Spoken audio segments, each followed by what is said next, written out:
Today, I'm going to interview someone who should have been dead 6 years ago, and he's still alive. So we're going to talk about why he's still alive.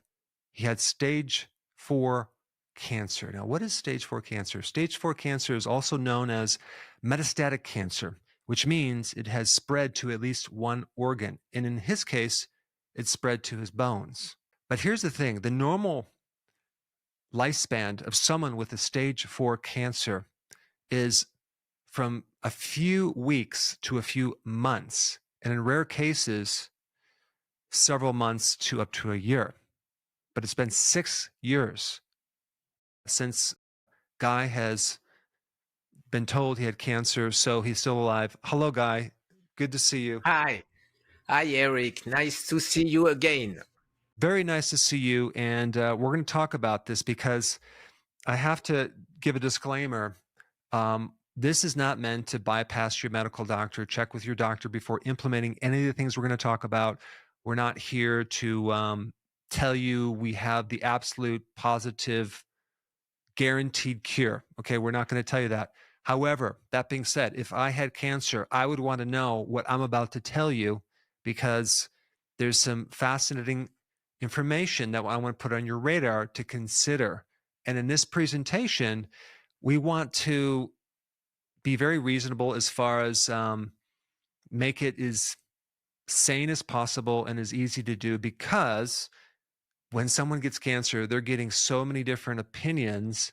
So our thought in this presentation was to do several things at once, not to only do one thing, just to make sure we cover all bases, because there's different conflicting theories.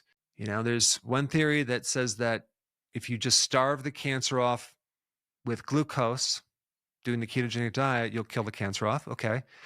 And there's another theory that states that, cancer can live on ketones. Okay. So that conflicts with that first theory. So we have an idea to actually cover both sides of the spectrum, including if someone also wants to do some medical care. We're not here to tell you what to do, but we want to tell you that there's things to look at, there's things you should consider, and there's some fascinating information that we're going to share with you today. So in other words, the protocol that we want to talk about today involves even someone doing chemo. Okay, so there's some research that Guy and I both worked on with a very famous, competent physician researcher that we published, and we will put all those links down below. We could spend an hour going through this study and put you completely to sleep, but we're not going to do that because it's very technical. But to really give you the simplicity of this, a cancer cell really came from a normal cell. And what happened is there's damage in the mitochondria. The body then has a plan B to survive. And so it uses more of an older ancient pathway to get its fuel. So the cancer then loses its programmed cell death and it can live forever, but it gets its energy from another source outside the mitochondria. So that's kind of the nature of cancer. And the cancer then can live without oxygen, and it can spread and create all sorts of problems. But there's some unique things that we're going to share with you today that that are very important when you have cancer. Okay, Guy, I want you just to briefly, in a short little paragraph of information, tell us when you were first told that you had cancer 6 years ago, what did the doctor tell you to do about this? Absolutely nothing, because it was too late. They told me, enjoy the rest of your life. And that's it.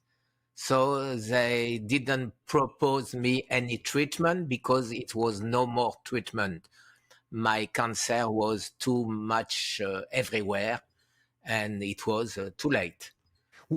Did it spread into the bones? Did it spread into other? In the bones, in the lymph node, and it spread in my lungs too, a little bit. It was not a lot compared to the lymph node or to the bones, of course. So that must have been frightening. And at that point, of course, you disagreed. You I mean, the thing about Guy is he is a survivor. He basically reached out to everyone that he knew. He started to kind of get more information. And I think you flew around the world trying to find someone that could help you. Yes, and who helped me? You with your video, I already told you that. Thomas Seyfried, because I went to see him. I did a lot of prolonged fasting.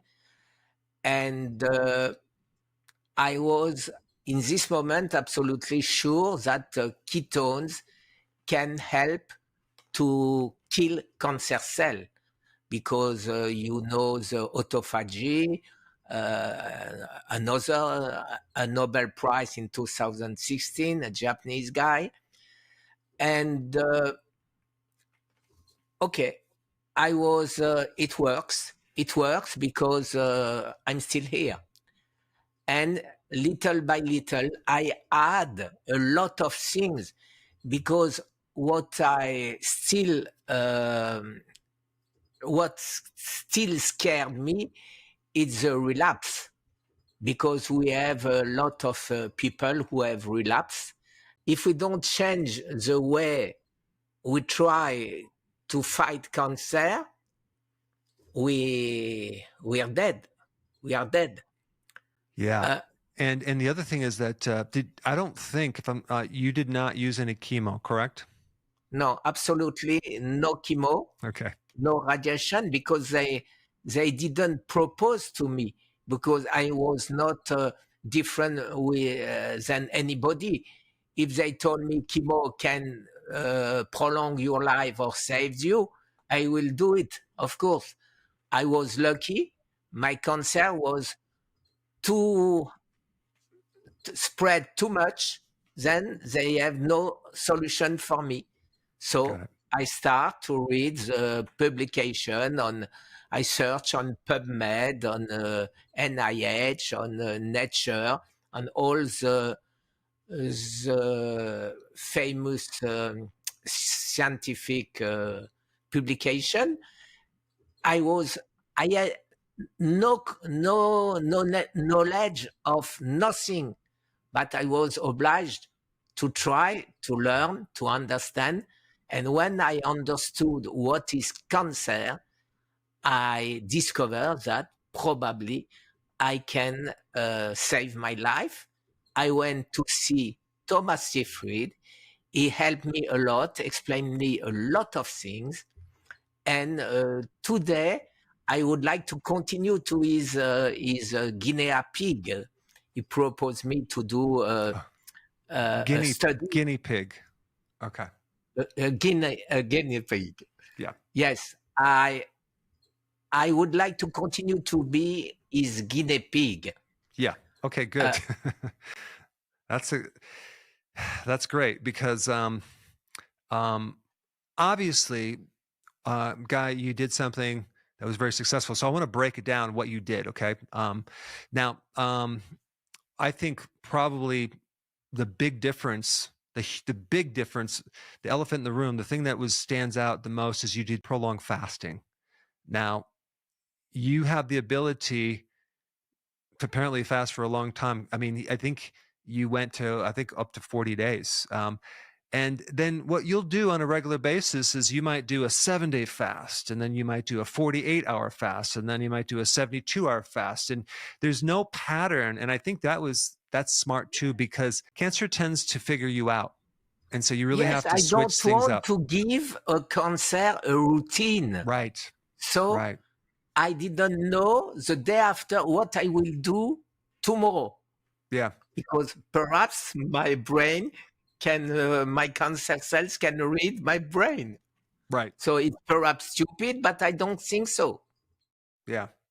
Yeah. Cancer is very smart, and it adapts, and it survives like crazy. So the big thing though is you did the long-term fasting. And so if the theory of cancer can live on ketones is true, and then the question is, well, if you're doing fasting, you're living on ketones. But there is also data that show that those ketones are different than the ketones you get from the diet. So, and there's a lot of other things that happen when you go fasting as far as the survival, proteins, all sorts of tumor suppressor genes kick in. There's a lot of things that happen when you do fasting, prolonged fasting, and also the strengthening of the immune system. And also if someone does chemo, the tolerance for that chemo goes up. And so people have less symptoms. And so as I get a lot of emails, you get a lot of emails from people asking questions about cancer. We just wanted to lay out a lot of these questions and answers in this presentation, even though 99.9% of all of my cancer videos, I had to get them off YouTube and put them on Rumble. This one is a bit conservative, and we're just going to talk about some concepts. So one of the normal things that happens in our bodies if we have strong mitochondria is this interesting process of the cell, if it's damaged, it actually ends up committing suicide to get rid of the cell, which is fascinating, but it takes a lot of energy. So when there's mitochondrial damage, it doesn't have enough energy, apoptosis stops working to a certain degree. That has a lot to do with this whole cancer transition, which I'm not going to get too into the woods, but I will say that you have people that can do fasting. You have people that can't do fasting. You have people that are really, really frail and skinny. And if you put them on a long fast, I mean, they're going to lose all their muscles. Then you get other people that can have some muscle to lose with some prolonged fasting. So it's really going to be a judgment call. So what we're going to recommend, if you can't do fasting, what you can do is what's called the fasting mimicking diet by Walter Longo, and he came up with that. And, we're not recommending the version where you're taking supplements, like the food supplements. The one that we're going to recommend is kind of a version of his own initial program. And basically, you're going to do for 5 days, you're going to go on a special eating plan that will mimic fasting, but it's not complete fasting because it's a lot easier to mimic fasting than actually do the fasting program if you can go 5 days. Now, when Guy does the fasting, he feels good. He can do it. Other people I've had try to do prolonged fast and they feel like crap and they just, they haven't adapted yet and it's tougher. So we're going to give you options, right? And so this fasting mimicking diet, you're going to get your calories down to like 800 calories a day. And maybe the first day you do 1,000 and then the next 4 days you'll do 800 calories. And so to keep this really simple, what we're going to recommend is to do just vegetables, salad, steamed vegetables, steamed cruciferous vegetables, high quality extra virgin olive oil. So that way you have something that it can be satisfying. And plus you have all the phytochemicals in the plants that are anti-carcinogenic. So, and you can use herbs. And all this detail we're going to put in this document that you'll be able to download. But you can have herbs, definitely have sea salt. There's going to be a supplement protocol that we're going to recommend. We don't sell any of those supplements, just so you know. But these are going to do a certain thing. But as far as the foods go, it's going to be basically vegetable and extra virgin olive oil. And herbs, you can do teas and you can make that into soup. But that's it. That's it. We're not recommending a lot of protein or any protein or other types of fats because what we want to do is we want to create a hormonal shift to really make sure that this leverage the fuel for this cancer to the point where it just doesn't have anything to live on and it can shrink and go away. And you would do that for 5 days. Now, let's say you're going to do chemo, and usually they do it for every 3rd week. So you would do this program every 3 weeks, right before the chemo and through the chemo and right after, because you're going to find that if you do this, there's going to be a lot less complications and symptoms with your chemo, okay? But let's say you're not going to do chemo. Then you would do this once a month, okay? And we'll also explain what to do on the other days. You want to eat clean and you want to get enough protein and other nutrition. But so you're basically doing a decent prolonged fast once a month or once every 3 weeks. Now, the more severe the cancer, the more frequent you should do this. And Absolutely. if you can fast, you should probably fast and do exactly what Guy's doing. In fact, I mean, it's been 6 years, and as soon as Guy found out that his cancer was no longer there, do you think he just stopped this protocol? No. He's even doing it right now. He started another 21 day fast. So in other words, we can learn a lot about people that are successful, and that's what we want to do, is let other people learn from other people, right? Especially the ones that are successful. And I have friends that have cancer that are going different directions. And, it's the bottom line is I always like to follow people that are successful and that are doing it. And this guy here, he's still alive. He should have been dead 6 years ago. So it's quite miraculous. So there's a lot of people looking at him closely under a magnifying glass to see what he's doing. But fasting is important. If you can't do the fasting mimicking program. Okay, so once a month, 5 days. And then the other days, if you can do OMAD, 1 meal a day, that would be great. But you're going to have to get all your calories and your nutrition. And we do, of course, there's several key foods that are going to be important, like sardines, right? Cruciferous vegetables, a lot of garlic, things like that. Green tea. So let's go into the next part of this right here. What kind of protocol? Well, based on the research that we did, led by Maurice Israel, there's been a long-standing series of investigations into this, and just to keep it really simple, the theory that cancer can survive on ketones. Okay, so we're going to talk about that for a second. Some people will disagree with it. Some people will agree with it. But what we did is we did a mice study, put them on a protocol, a natural protocol, to block a certain enzyme that would starve the cancer from getting ketones. Okay, and this enzyme is called SCOT. I'm not going to give you the long name of it because you don't need to know it. But SCOT is an enzyme that allows this cancer cell to get ketones. So there's been a lot of experiments to figure out what would be the best SCOT inhibitors. And we wanted to use natural things that you could get that don't have toxic effects. And the research that we did showed remarkable, significant improvement. And you can read up for yourself on what happened. But this was on animals, it wasn't on humans. Okay, but still, I mean, it's very interesting to look at, and it's a starting point. So this SCOT inhibitor protocol, it uses about, I would say, 7 or 8 different natural remedies. And instead of going through each one and telling you the dosage, we're just going to have all that in writing for you so you can just look it up and take it.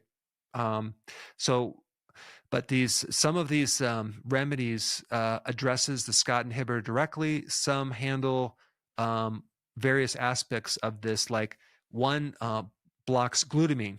It's kind of a natural DON inhibitor, and this is what Dr. Seafried uses in his protocols. So we're using it. It's like a green tea extract. Absolutely. Yeah, so that's a really good protocol. And there's another one, allicin from garlic extract, that helps another pathway with cancer. And so in other words, what we think is reasonable is to try a lot of different angles to this all at once, because there's a lot of things that will shrink the tumor, but then how do we really, hit it from different angles? Is just when you think you got it figured out, there's this other thing that happens that the cancer goes back. So the combination of doing this fasting mimicking program or an actual fast with the SCOT inhibitors, with a couple other things, which we'll mention, I think this would be the most reasonable way to address cancer. What I discover, it's not me, that it's cancer find always a way. When you try to find something to fight cancer and it works, the day after or 1 year after, it doesn't work anymore. So that's why I try to find a way to avoid relapse. And I know that ketones saved me the first time. We had a friend, his name was Fred, and he developed cancer. He cured his cancer, but he has relapsed. And 1 year after, he died. So it's very disturbing for me. And I say, because I did the same thing than him. So I start searching another way to cure cancer in case if the cancer try another way, if the cancer find a way to eat ketones, what I have to do to avoid that. So we search, we study the result of a lot of people who explain me, we spoke with me, they call me, they ask me, and we discovered that perhaps there are another way to cure cancer. We know that there are a lot of things who give cancer, and we are sure that there are a lot of things that can cure cancer. And the things to have a lot of different protocol, in case if one is not working, it's very important. But if we don't search before, it's too late. So what I try to do is to have ideas to what I have to do if today what was working before doesn't work anymore. Exactly. And then just to piggyback on that, there are several things that are very important to avoid when you have cancer. Number one is iron.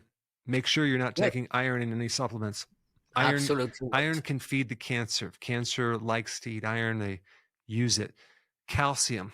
Don't take any calcium supplements when you have cancer. That's another one that is not recommended. In fact, probably not have any dairy. Dairy is more anabolic, so it tends to make things grow. So avoid the dairy. As far as taking vitamin D, I think that would be super important because the vitamin D feeds the immune system. So we want to keep your immune system really, really strong. There's so many different types of cancer that are linked to a vitamin D deficiency as far as triggering and or lowering your immune system or adding more risk for. I mean, you take a lot of cancer patients, they nearly always have low vitamin D levels.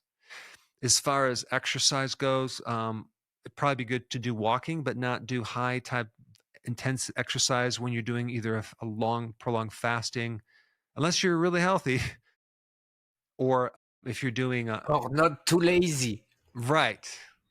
But long walks are going to be good in the sun, you'll get melatonin from the infrared, very important, keeping your stress level low, but not some high intense exercise, because we want to conserve your energy, especially if you are in the middle of a fast or doing the fasting mimicking diet.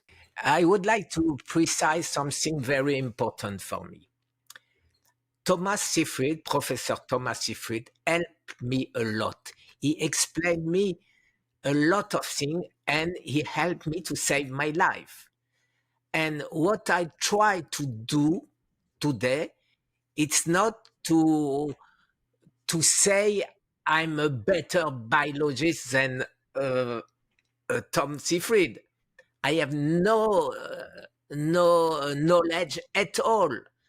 But I think if my cancer come back, what I have to do to save my life? If the cancer find a way to eat my ketones, what I have to do? It's only this, and I need to be prepared.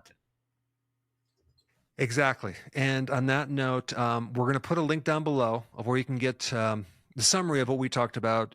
So if you want to just study the information and share it, but I at least want to put this on your radar that, I don't know, if I had cancer, I would want to know this data. There's a lot of very interesting things that we're in the middle of right now with doing more research, but we're not going to get into them quite yet. We're going to wait till we get that done. But anyway, I want to thank you for being on, Guy, and thank you for watching this long. We'll put the link down below, and stay tuned for more information on this topic. Thank you, Dr. Berg. I'm sure we will continue to fight to find the best solution against cancer. Great.